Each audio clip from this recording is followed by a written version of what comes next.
യഥാർത്ഥത്തിൽ ജനാധിപത്യ പാർട്ടിയാകുന്ന കോൺഗ്രസിനകത്ത് ഏറ്റവും കൂടുതൽ ഉൾപാർട്ടി ജനാധിപത്യമുള്ള പ്രസ്ഥാനം കൂടിയാണ്. നിരവധി നേതാക്കന്മാര് അവിടെ മുഖ്യമന്ത്രിയായിട്ടും മറ്റ് നേതൃസ്ഥാനത്ത് വരുവാനായിട്ടും അർഹതയുള്ള ഒരു പിടി നേതാക്കന്മാർ നമ്മുടെ പാർട്ടിയിലുണ്ട്, കോൺഗ്രസ് പാർട്ടിയിലുണ്ട്. ഇവിടെ ഒന്നിലധികം നേതാക്കളുടെ പേര് വരുന്നു. അതിൽ രമേശ് ചെന്നിത്തലയാണോ മുഖ്യമന്ത്രി, VD സതീശനാണോ, KC വേണുഗോപാലാണോ എന്ന കോൺഗ്രസ്സുകാര് അറിയാത്ത ഒരു തർക്കം ഈ മാധ്യമങ്ങളിലൂടെ വരുമ്പോൾ കോൺഗ്രസ്സുകാരായി ഞങ്ങൾക്ക് സന്തോഷമുണ്ട്. അതാണ് ഞാൻ നേരത്തെ സൂചിപ്പിച്ച ആ ചർച്ചകൾ വരുമ്പോൾ ഉണ്ടാകുന്ന ഒരു രഹസ്യമായ സന്തോഷം. ഏതായാലും ഈ വർത്തമാനകാല രാഷ്ട്രീയത്തില് ഏറ്റവും കൂടുതൽ ചർച്ച ചെയ്യപ്പെടുന്ന വിഷയം കോൺഗ്രസിന് മുഖ്യമന്ത്രി ആരായിരിക്കുമെന്നാണ്. എല്ലാ വാർത്താ ദൃശ്യ മാധ്യമങ്ങളും അതുപോലെ തന്നെ നവമാധ്യമങ്ങളിലൂടെയും ഒക്കെ ചർച്ച നടക്കുന്ന ഒരു വിഷയം ഇതാണ്.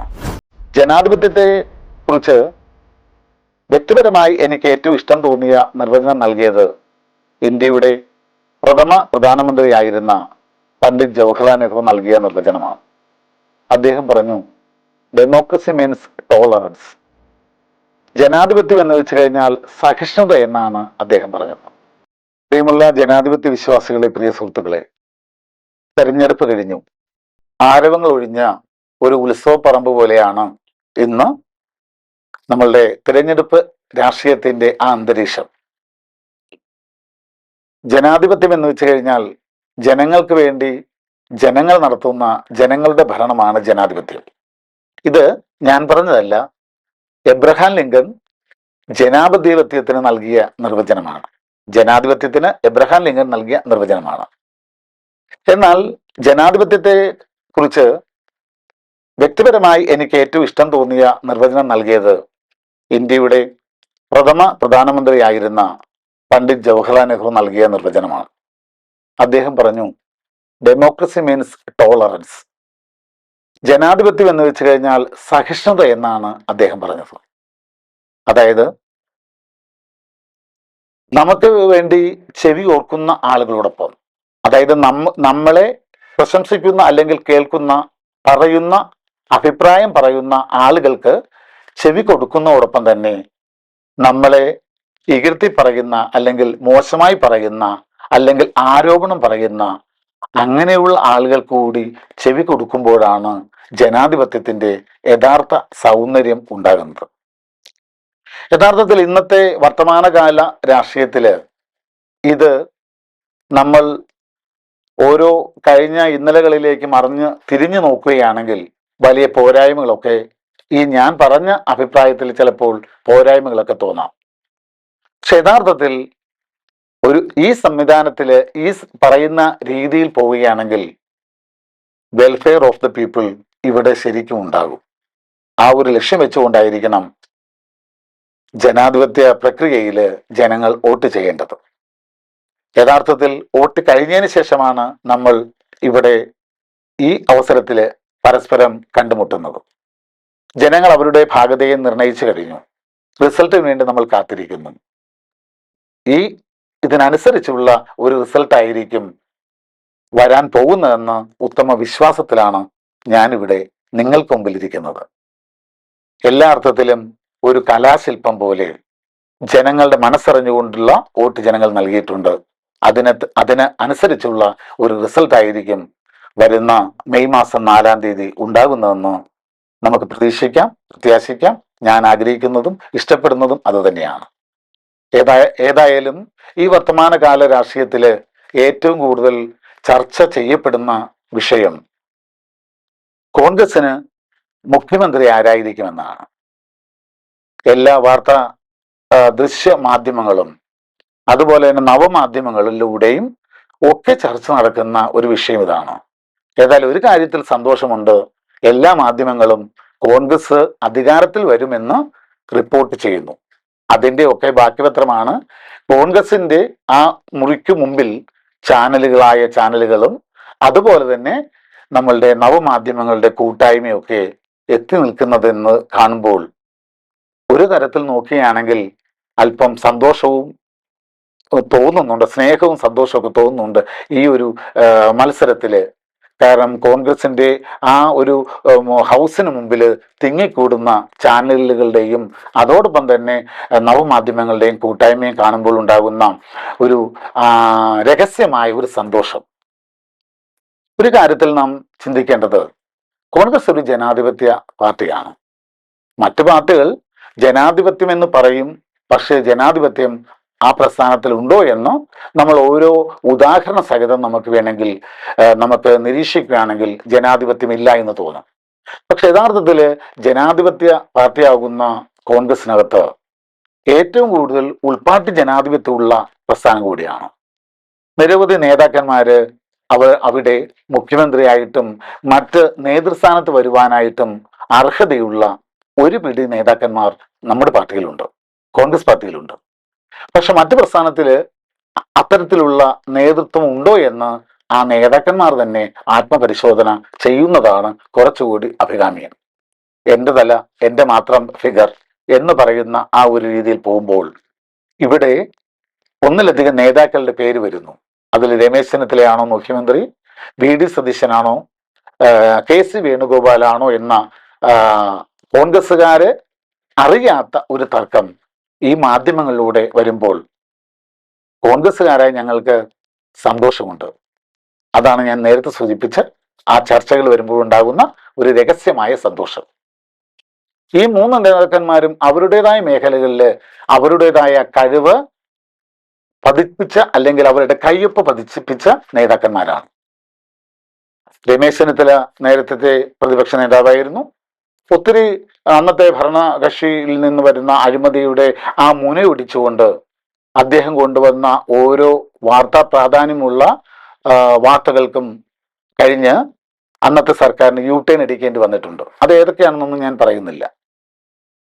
രണ്ടാമത് കോൺഗ്രസ് അതിനുശേഷം നടന്ന തെരഞ്ഞെടുപ്പിൽ പരാജയപ്പെട്ടു. കുറഞ്ഞ സീറ്റിലിരിക്കുമ്പോൾ ഹൈക്കമാൻഡ് വി.ഡി. സതീശൻ എന്ന് പറയുന്ന നേതാവിനാണ് പ്രതിപക്ഷ നേതാവിന്റെ ആ കുപ്പായം അല്ലെങ്കിൽ അധികാരം നൽകിയത്. അദ്ദേഹം അത് വളരെ നന്നായിട്ട് അദ്ദേഹത്തിന്റെ ഉത്തരവാദിത്തങ്ങൾ, കർത്തവ്യങ്ങൾ ചെയ്തിട്ടുണ്ട്. വളരെ നല്ല ഒരു നേതാവാണ്, ബഹുഭാഷാ പണ്ഡിതനാണ്, നന്നായിട്ട് പുസ്തക പാരായണമുള്ള ആളാണ്, പരന്ന വായനയുള്ള ആളാണ്. അതുപോലെ തന്നെ കാര്യങ്ങൾ പഠിച്ച് അവതരിപ്പിക്കുവാനുള്ള മികച്ച ഒരു പാർലമെന്റേറിയൻ കൂടിയാണ് വി.ഡി. സതീശൻ. അങ്ങനെയുള്ള നേതാവ് വരണമെന്ന് സാധാരണക്കാരായ ആളുകൾ ആഗ്രഹിച്ചു കഴിഞ്ഞാൽ അവരെ കുറ്റം പറയാൻ പറ്റുകയില്ല. പക്ഷെ സീനിയോറിറ്റിയും അതോടൊപ്പം തന്നെ കഴിവും എല്ലാം നോക്കുമ്പോൾ ഹൈക്കമാൻഡ് തീരുമാനം എടുക്കും. കൂടാതെ കെ.സി. വേണുഗോപാൽ, അദ്ദേഹം ആലപ്പുഴക്കാരനാണ്, എൻ്റെ എം.പി ആണ്. അദ്ദേഹം കഴിവുറ്റ നേതാവാണ്. അദ്ദേഹം എം.എൽ.എ ആയിരുന്നു, ആലപ്പുഴയുടെ എം.എൽ.എ ആയിരുന്നു, മന്ത്രിയായിരുന്നു, മികച്ച പാർലമെന്റേറിയനാണ്. അതോടൊപ്പം തന്നെ ഇന്ത്യൻ നാഷണൽ കോൺഗ്രസിന്റെ സംഘടനാ ചുമതലയുള്ള ജനറൽ സെക്രട്ടറിയാണ്. വളരെയധികം കഴിവുകളുടെ ഉറവിടം കൂടിയാണ് കെ.സി. വേണുഗോപാൽ. അദ്ദേഹത്തിന് ഇന്ത്യയിൽ ഉടനീളം വിവിധ സംസ്ഥാനങ്ങളിൽ പാർട്ടിയെ ശക്തിപ്പെടുത്തുവാൻ വേണ്ടി കോൺഗ്രസിന്റെ അഖിലേന്ത്യാ പ്രസിഡന്റ് ഖാർഗെജിയോടൊപ്പം, രാഹുൽ ഗാന്ധിയോടൊപ്പം, പ്രിയങ്ക ഗാന്ധിയോടൊപ്പം, സോണിയാഗാന്ധിയോടൊപ്പം ഓടി നടന്ന് പ്രവർത്തിക്കുവാനായിട്ട് ഉത്തരവാദിത്തപ്പെട്ട ഉത്തരവാദിത്തങ്ങൾ ഏറ്റെടുത്തുകൊണ്ട് ശിരസ വഹിച്ചുകൊണ്ട് മുന്നോട്ട് പോകുന്ന ഒരു നേതാവാണ് കെ.സി. വേണുഗോപാൽ. ഈ മൂന്ന് പേരും അവരുടേതായ മേഖലകളിൽ അവരുടേതായ കഴിവ് വളരെയധികം നല്ല രീതിയിൽ മികച്ച ട്രാക്ക് റെക്കോർഡോടുകൂടി പ്രകാശിപ്പിച്ച നേതാക്കന്മാരാണ്. മുൻ മുഖ്യമന്ത്രിമാരായ ശ്രീ കെ കരുണാകരനും എ കെ ആന്റണിയുടെയും കാലഘട്ടം ഒരു സമയത്ത് അവർക്ക് ചുരുങ്ങിയ സമയപരിധി കിട്ടുകയുള്ളൂ. പക്ഷെ എങ്കിൽ പോലും ആകെ കൂടി കോൺഗ്രസിന്റെ 5 വർഷക്കാലം അവർ മാറി വന്നിരുന്ന സമയത്ത് കെ കരുണാകരൻ അദ്ദേഹം ഡൽഹിയിലേക്ക് വ്യവസായ വകുപ്പ് മന്ത്രിയായിട്ട് പോകുന്ന കാലഘട്ടം, ആ സമയത്ത് ഇവിടെ എ കെ ആന്റണി മുഖ്യമന്ത്രിയാവുന്നു. വളരെ നല്ല രീതിയിലുള്ള ഭരണം കാഴ്ചവെക്കുവാനായിട്ട് കഴിഞ്ഞിട്ടുണ്ട്. അതിന് പിന്നീട് വന്ന മുഖ്യമന്ത്രിയാവുന്ന ഉമ്മൻചാണ്ടി 72 അംഗങ്ങളുമായിട്ട് കേവല ഭൂരിപക്ഷത്തില് നിൽക്കുന്ന ആ ഒരു സാഹചര്യത്തില് അദ്ദേഹത്തിന്റെ സ്വതസിദ്ധമായ ശൈലിയിൽ അദ്ദേഹം എല്ലാവരെയും കൂട്ടിയോജിപ്പിച്ചുകൊണ്ട് രാഷ്ട്രീയത്തിന് അതീതമായ ഒരു ബന്ധത്തോടു കൂടി തന്നെ അദ്ദേഹം മുന്നോട്ട് പോവുകയും ഏറ്റവും ജനകീയനായ ഒരു മുഖ്യമന്ത്രിയായിരുന്നു ശ്രീ എ കെ ആന്റണി. നല്ലൊരു ജനപക്ഷത്ത് നിന്ന് ചിന്തിച്ചുകൊണ്ട് ഒത്തിരി ആളുകൾക്ക് ഉപകാരക്ഷേമ പ്രവർത്തനങ്ങൾ ചെയ്തുകൊണ്ട് മുന്നോട്ട് പോയ ഒരു മുഖ്യമന്ത്രിയായിരുന്നു AK ആന്റണി. ഏതായാലും കോൺഗ്രസ് വരുന്ന മുഖ്യമന്ത്രി ആരുമായിക്കൊള്ളട്ടെ, അവര് രാഹുൽ ഗാന്ധി വിഭാവനം ചെയ്ത 5 ഗ്യാരണ്ടി ജനങ്ങൾക്ക് സമക്ഷം അവതരിപ്പിച്ചു കഴിഞ്ഞു. കഴിഞ്ഞ തെരഞ്ഞെടുപ്പിൽ അത് ചർച്ചാ വിഷയമായിരുന്നു. ആ 5 ഗ്യാരണ്ടിയും ജനോപകാരപ്രദമായ ഗ്യാരണ്ടികളാണ്. അത് അധികാരത്തിലേറി കഴിഞ്ഞാൽ അതിൽ ഉടനെ തന്നെ ജനങ്ങൾക്ക് ക്ഷേമ ഐശ്വര്യങ്ങൾ നൽകുന്ന ഈ പദ്ധതികൾ കൊണ്ടുപോകും. അത് നമുക്ക് അടുത്ത എപ്പിസോഡിൽ നമുക്ക് വിശദമായിട്ട് ഈ 5 ഗ്യാരണ്ടിയും എന്തൊക്കെയാണെന്ന് നമുക്ക് സവിസ്തരം ചർച്ച നടത്താം. ഏതായാലും ജനത്തിന്റെ ഒപ്പം നിന്നുകൊണ്ട് ജനോപകാരപ്രദമാകുന്ന ഒരു സർക്കാരായിരിക്കും വരുന്നത്. അതിലാരുമായിക്കൊള്ളട്ടെ എന്നാണ് പറയാനുള്ളത്. ഇവിടെ ടേം കണ്ടീഷൻ ഉണ്ടാകുക എന്നൊന്നും പറയാൻ പറ്റുകയില്ല. ചില ചാനൽ ചർച്ചകളിൽ അല്ലെങ്കിൽ യൂട്യൂബിൽ അതുപോലെ തന്നെ വാട്സാപ്പിലൊക്കെ തന്നെ ടേം ഉണ്ടാകുമെന്ന രീതിയിലൊക്കെ സംസാരം വരുന്നു. ഇതൊക്കെ തീരുമാനം എടുക്കേണ്ട ഹൈക്കമാൻഡാണ്. എളിയ പ്രവർത്തകരാകുന്ന കോൺഗ്രസ്സുകാരോ KPCC പോലുമല്ല, ഹൈക്കമാൻഡാണ് തീരുമാനം എടുക്കുന്നത്. ആരായിരിക്കണം മുഖ്യമന്ത്രി, ടേം വ്യവസ്ഥ വേണമോ ഇല്ലയോ എന്ന് ഒക്കെ തീരുമാനം എടുക്കും. ഇതിൽ ആര് വന്നു കഴിഞ്ഞാലും കേരള ജനത അവരെ സ്വീകരിക്കും.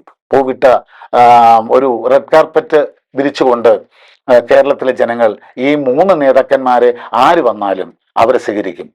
ഒന്നിലധികം നേതാക്കന്മാരുണ്ട്, ഇനിയും ഉണ്ട് നേതാക്കന്മാർ. ഞാൻ അവരുടെ ഒന്നും പേര് പറയുന്നില്ല.